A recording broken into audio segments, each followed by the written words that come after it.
রমজান মাস মানেই ইফতারের টেবিলে একের পর এক মজার ভাজা পোড়া, পেঁয়াজু, বেগুনি, পাকোড়া যাই বানান না কেন, একটা জিনিস কিন্তু লাগবেই, আর সেটা হলো বেসন। এই ছোট্ট উপকরণটাই ইফতারের স্বাদের গোপন রহস্য। কিন্তু বাজার থেকে কেনা বেসনে যদি থাকে ভেজাল, তাহলে স্বাদও নষ্ট, স্বাস্থ্যের ঝুঁকি সে তো থাকবেই। তাই আজ আমরা দেখাবো কিভাবে খুব সহজে ঘরেই বানিয়ে নিতে পারেন একদম খাঁটি সুগন্ধি বেসন, যেটা দিয়ে রমজানের প্রতিটি ইফতার হবে আরো নিরাপদ, আরো মজাদার। চলুন তাহলে শুরু করা যাক।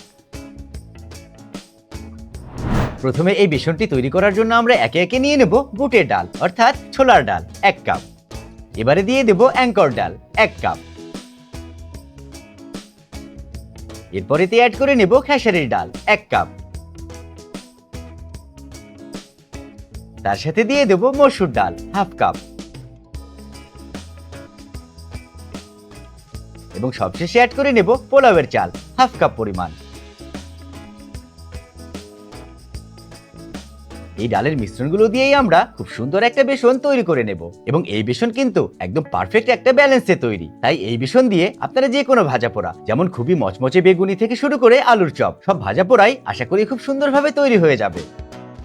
এখানে কিছু বিশেষ কথা বলে রাখি, এই ডালগুলোতে কিন্তু বেশ অনেক ধুলো এবং ময়লা থাকে, যার কারণে আমরা যখন এই ডালগুলো ভালো করে পরিষ্কার করে নেব না, তখন এই ডাল দিয়ে তৈরি করা বেসন খুব বেশি হাইজেনিক হবে না এবং এভাবে খাওয়াটাও উচিত হবে না। তাই আমরা আগে থেকেই ডালগুলো খুব ভালো করে 2 থেকে 3 বার ধুয়ে নিয়েছি এবং খুব ভালো করে পানি ঝরিয়ে একদিনের জন্য কড়া রোদে শুকিয়ে নিয়েছি, যার জন্য এতে থাকা সব ধুলো এবং ময়লা দূর হয়ে গেছে। আপনারাও চেষ্টা করবেন আমাদের মতো করে ঠিক এভাবে ডালগুলো পরিষ্কার করে নিতে। তবে যদি ধুয়ে নিতে না চান, অথবা বাইরে যদি দেখেন রোদ নেই, অথবা বৃষ্টি বাদলের দিন চলছে, সেই ক্ষেত্রে আপনারা সম্পূর্ণ ডালটুকু একটি টাওয়ালের ভিতরে নিয়ে ঠিক ভিডিওতে দেখানো নিয়ম অনুসারে ঘষে ঘষে মুছে পরিষ্কার করে নিতে পারবেন।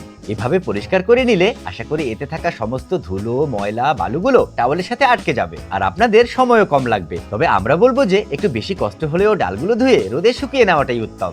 ডালগুলো আমরা আগে থেকে ধুয়ে নিলেও আপনাদের বোঝার সুবিধার্থে আমরা আবারও ডালগুলো টাওয়াল দিয়ে পরিষ্কার করে নিলাম। এবার এই সবগুলো ডাল আমরা একটি রান্নার হাঁড়িতে নিয়ে নেব এবং চুলা জ্বালিয়ে এই ডালগুলো হালকা করে ভেজে নেব। চুলার আঁচটা রাখতে হবে একদম লো হিটে, যেন ডালগুলো খুব বেশি ভাজা না হয়ে যায়।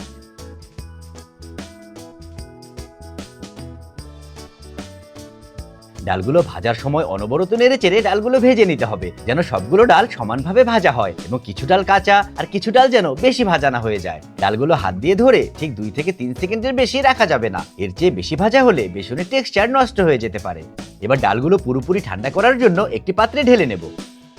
ডালগুলো ঠান্ডা হলে একটি ব্লেন্ডার জারি করে একদম মিহিভাবে গুঁড়ো করে নেব।